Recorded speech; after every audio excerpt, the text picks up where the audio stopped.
Welcome back दोस्तों, मैं Digvijay Pratap Jha. Madhubani 399 panchayat visit के दौरान आज मैं पहुंच गया हूं लौकी प्रखंड के अंतर्गत पड़ने वाली पंचायत कड़ियोत। यहां के वर्तमान मुखिया मेरे साथ हैं विमल राय जी। सबसे पहले आप मधुबनी टीवी के व्यूवर्स को और अपने कड़ियोत पंचायत के जो जनता मालिक हैं उन सभी का अभिवादन कीजिए। सबसे पहले मैं कड़ियोत पंचायत वासियों को प्रणाम करता हूं और नव वर्ष के शुभ अवसर पर अपने तमाम जितने पंचायत के जनता मालिक हैं उन सबको हार्दिक शुभकामना देते हुए और तो मुखिया जी की तरफ से आप सभी कड़ियोत पंचायत के जो जनता मालिक हैं उन सभी को और मेरे जो व्यूवर्स हैं मधुबनी टीवी के उनको शुभकामना दी गई है। अब जो मेरा सबसे पहला सवाल ये होगा कि राजनीति में क्यों आए हैं? राजनीति से पहले आप एक किसान थे और मेरे ख्याल से फैमिली ठीक ठाक चला रहे होंगे। राजनीति को हमारे समाज में गलत नज़र से देखा जाता है। यहाँ तक कि मैं भी जब छात्र चुनाव में आया था तो मेरी माँ ने मना किया था। नाना जी फ़ोन करके कह रहे थे क्यों कर रहे हो ये सब वगैरह वगैरह, बहुत तरह की चीज़ें। आप जब चुनाव में आए थे फैमिली का सपोर्ट मिला था और क्यों आए ये सब बताइए थोड़ा। 2016 से पहले हम राजनीतिक में नहीं थे, लेकिन कुछ जो है सो ब्लॉक जा कर के कुछ जनता को थोड़ा बहुत काम करते थे।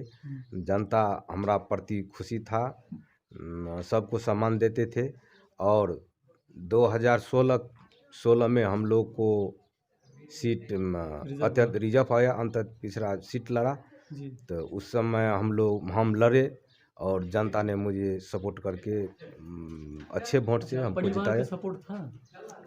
हाँ, परिवार का सपोर्ट था। जब अंत तीसरा सीट हुआ तो परिवार का सपोर्ट था। इस पंचायत के जितने भी जनता मालिक हैं, मुझ जैसे युवा हैं, स्टूडेंट हैं, उन सभी की ओर से अब मुखिया जी से मैं सवाल करता हूँ कुछ। सबसे पहला सवाल मेरा रहेगा सड़क, क्योंकि अगर मैं आज कहीं से आया हूँ तो सड़क होते हुए आया हूँ। और अगर आप किसी गांव या पंचायत को अगर विकास के नज़रिए से मुआयना करते हैं तो वो सड़क देख के ही करते हैं, चाहे वो विधानसभा क्षेत्र हो, लोकसभा क्षेत्र हो। वहाँ की सड़क अगर अच्छी है तो लोग बोलते हैं कि नहीं अच्छा गाँव है। तो क्या 4 साल 9 महीने के दरमियान आपके पंचायत में कितने वार्ड हैं और सड़कों के विकास में आपने क्या कुछ किया वो बताइए। हमारे पूरे पंचायत में 15 ठो वार्ड है। उस 15 ठो वार्ड में पहले 7 वार्ड में काम कर दिए थे, लेकिन उसके बाद पैसा के चलते हुए वो नल जल यानी 7 नीचे में काम नहीं किए और अधूरा रह गया। और पंचायत बनाया होगा आपने? अप्रोक्सीमेट वार्ड कितने हैं? 15 ठो वार्ड है। कितना रोड बना होगा फिर भी? 7 नीचे से 7 ठो में बनवाई रोड। अच्छा, कुछ ऐसे सड़कों का नाम लीजिए जो अभी तक आपने नहीं बनाया है, जिसका मलाल है आपको, जो आने वाले टाइम में आप बनाएं। हो सकता है इस टर्म में नहीं, अगर अगली बार मौका मिलता है उस टाइम बनाएं। कोई सा ऐसा हाँ सड़क है रोड, जो- हाँ रोड है, जैसे कि कोरियाही में भी रोड पूरा बनवाए, महादेवा में भी बनवाए, करियोत यानी लमसम यानी 5 ठो गांव पड़ता है। 5 ठो गांव में लमसम मिला जुला के जो जहाँ पर ज़रूरत था, जो ने पहले इसको रोड बनवाना है, ये रोड को वो बनवा दिए और अधूरा कोई बाकी ऐसा भी है। लगता है जो नहीं बना है उसका नाम वो भी लीजिए। बाकी है। जैसे एक दो का नाम लीजिए। समस्या आपको पता होना चाहिए क्योंकि आप हाँ मुखिया हाँ, हैं इस क्षेत्र जैसे वार्ड नंबर 8 में भी 1 ठो रोड बाकी है के।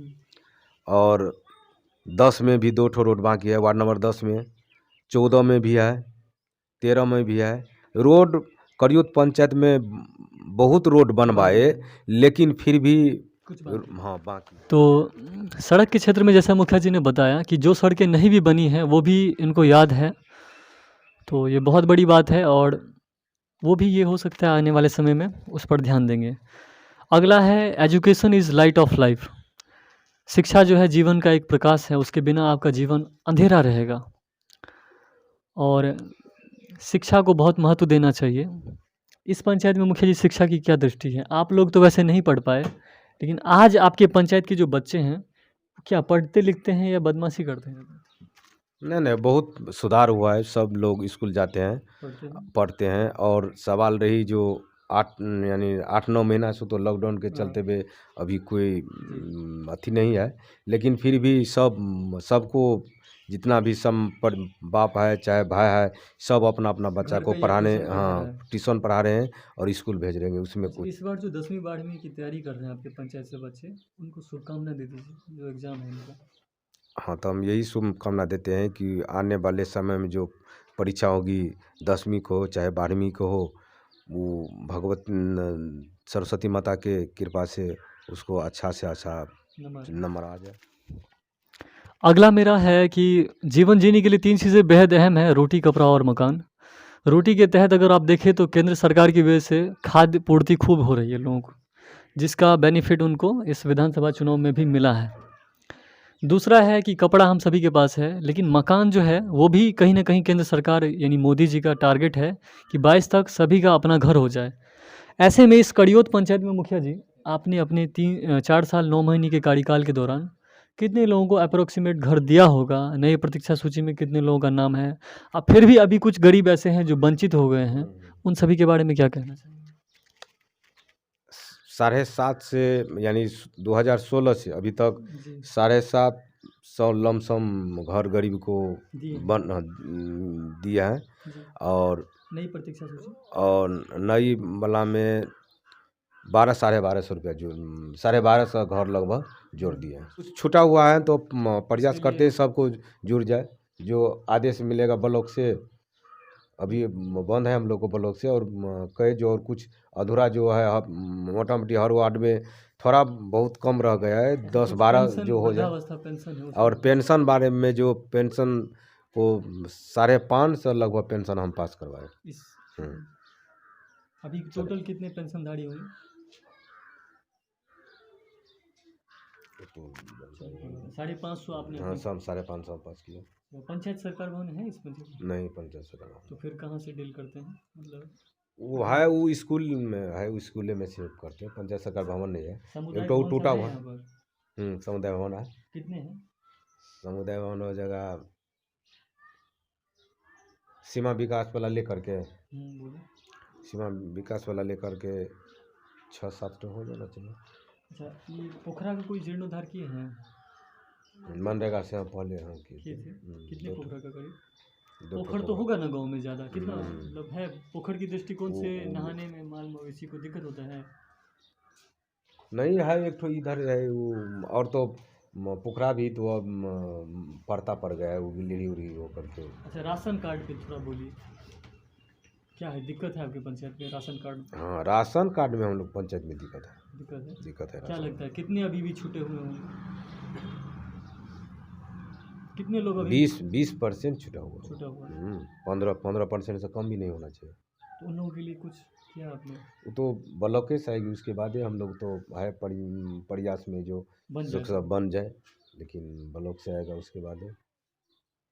हमारे आदरणीय मुख्यमंत्री नीतीश कुमार जी जब केन्या विज़िट किया था उन्होंने, तो उन्होंने देखा कि वहाँ के लोगों को ईज़िली वाटर सप्लाई किया जा रहा है, और उन्होंने सोचा तब कि हमारे बिहार में मैक्सिमम लोग जो हैं सो पानी की वजह से उनको बीमारी होती है, और यहाँ के जो मध्यम वर्ग के परिवार हैं, लोग हैं या गरीब लोग हैं, उनको उनका मैक्सिमम पैसा जो है सो स्वास्थ्य समस्याओं में ही चला जाता था, तो गरीब और गरीब होता जाता है बिहार में। तो उन्होंने सोचा कि हम डीप लेयर का पानी जो है इजीली सभी को सप्लाई करेंगे, और इसीलिए ये योजना आया है ताकि डीप लेयर का पानी इजीली हर घर जो है सप्लाई हो जाए। इस पंचायत में मुखिया जी कितने प्रोजेक्ट हैं, उसमें कितने एक्टिव हैं, कितने डीएक्टिव हैं, और आप कह रहे हैं कि मतलब क्षेत्रफल के हिसाब से जो है कहीं पे मतलब बस्ती ज़्यादा है, घना है, कहीं पे दूर दूरी पे है, दूरी पर है, तो उस सब को लेके क्या कैसे यहाँ पे सेट किया आपने बताइए? 15 ठो वार्ड है, उसमें एक ठो वार्ड में डबल बोर्डिंग करवा दिए हैं, 16 और 16 हो गया, लेकिन 5 ठो और होगा, जैसे कि वार्ड नंबर 1 में, वार्ड नंबर 10 में, 13 में, और वार्ड नंबर 4 में। होना चाहिए। हाँ, 5 ठो और होना चाहिए, और अभी पैसा भी नहीं उसी के चलते कोई बंदित है। एक भी नहीं चालू है। हाँ, नहीं, और इधर तो सब चालू है, एक ठो अभी नहीं, 14 ठो चालू है। अब मुखिया जी ये बताइए कि आपके पंचायत में स्वास्थ्य समस्याओं को देखते हुए यहाँ पे कोई स्वास्थ्य केंद्र है कि नहीं है? अगर नहीं है तो उसके लिए आप क्या कुछ करते हैं? और ये कोविड-19 के दौरान आपकी पंचायत में कोई पॉजिटिव केस आया था कि नहीं आया था? और उस समय आपका क्या योगदान रहा वो बताइए? कोविड-19 के में हम लोग बहुत उसमें योगदान दिए। जैसे कि अपने तरफ से 3 ठो स्कूल में अपना खर्चा-बर्चा से सबको खिलाए और ब्लॉक से भी 2 ठो अथी खुला हुआ था रहने के लिए ब्लॉक के हिसाब क्वारंटाइन से। सेंटर, हाँ, क्वारंटाइन सेंटर और 3 ठो मास्क, हम साबुन, अपना सैनिटाइज़र सब कर दिए। हाँ, हम पूरे पंचायत में जे भी पंचायतें नहीं, जो बाहर से भी हमारा सेंटर में जो करियौत पंचायत में आए हुए थे, जी। उन लोग को भी साबुन, मास्क और दिए। कोई पॉजिटिव हुआ था? एक मतलब मरे-वरे पॉजिटिव नहीं? यानी नहीं मोरे नहीं, लेकिन पॉजिटिव नहीं होना चाहिए जो कि वो बाय पॉजिटिव मिस्टेक हो हाँ गया आया, हो। मिस्टेक आया, 2 ठो था, हुँ, वो 3-4 रोज में क्लियर हो गया। वो ऐसा नहीं केस नहीं था मतलब जो हाँ, नहीं, नहीं, डेड-वेड नहीं हुआ नहीं, नहीं, किसी नहीं, का? नहीं पूरा हुआ, पंचायत नहीं। सुरक्षित हाँ, है? सुरक्षित है, पूरा पंचायत सुरक्षित है। तो मुखिया जी से मैंने यहाँ के जो भी मतदातागण हैं, आप लोगों ने इनको जिताया है बहुत उम्मीद से और आई होप ये उस उम्मीद पे खड़े उतरे होंगे 4 साल 9 महीने के दरमियान। अभी भी इनके पास 3 महीने का समय है और मेरे ख़्याल से ये क्या राजनीति करेंगे? इनको तो अभी 3 महीना आप लोगों ने ऑर्डर दिया है काम करने का। अगला चुनाव आप लड़ेंगे कि नहीं लड़ेंगे ये बताइए? हाँ, एकदम लड़ेंगे चुनाव, अगले चुनाव में लड़ेंगे। हाँ, एकदम अपने लड़ेंगे। हिसाब से कह रहे हैं कि जनता कह रहा है नहीं, लड़ने नहीं, के लिए? जनता कह रहा है तो अपना तो मन भी है ना, लेकिन जनता भी पूरा है जो नहीं अब की बार और लड़ना है। जब आरक्षण सीट है आपको जिताएँगे, अच्छे मुखिया हैं, से कह रहे हैं। एकदम सब पूरा एकदम। तो जाते-जाते फिर से आप हमारे क्योंकि शुरुआत हमने अच्छा किया है तो अंत भी अच्छा होना चाहिए। वाणी को विराम देते हुए मैं यही कहना चाहूँगा कि मधुबनी टीवी के व्यूवर्स को फिर से मुखिया जी और आपके जो पंचायत की जनता मालिक हैं, उनसे लास्ट में आप क्या रिक्वेस्ट करना चाहेंगे? जो भी दिल की बातें कहना चाहते हैं कह दीजिए। Stop it. अंत में हम पूरे पंचायत वासियों से आग्रह निवेदन करते हैं कि आने वाले समय में हमको फिर से चुने। बस इसी के साथ अपना वाणी समाप्त करता हूँ। धन्यवाद। बहुत-बहुत धन्यवाद आपका। वीडियो को लाइक, कमेंट, शेयर कीजिए और इस करियौत पंचायत के वर्तमान जनप्रतिनिधि हमारे साथ थे। कैमरामैन नरेश कुमार के साथ मैं दिग्विजय प्रताप झा, मधुबनी टीवी। बाय।